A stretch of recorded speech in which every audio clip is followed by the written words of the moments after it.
Hello, my name is Rachel Bogus. Today, I'd like to talk to you about performing Fandango Stew in the setting of a public library story time. Fandango Stew is a modern retelling of the Stone Soup folktale. William Rubel wrote, "The Stone Soup story revolves around a clever man with a charismatic personality who can get people to help him when their first instinct is not to."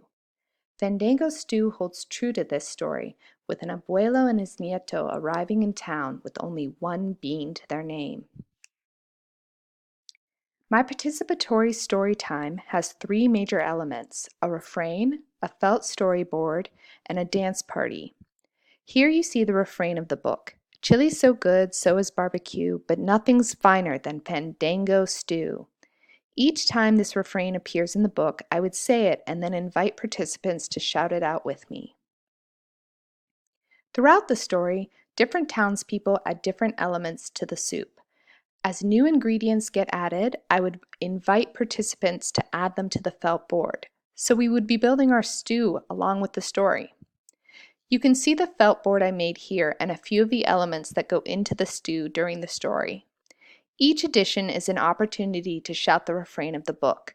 "Chili's so good, so is barbecue, but nothing's finer than Fandango Stew."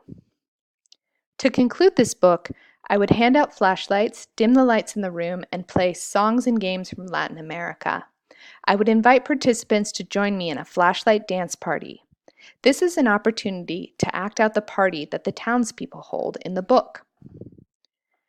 Time permitting, I would pair Fandango Stew with arroz con leche, rice pudding, a picture book told in the format of a recipe poem about making rice pudding with your mother.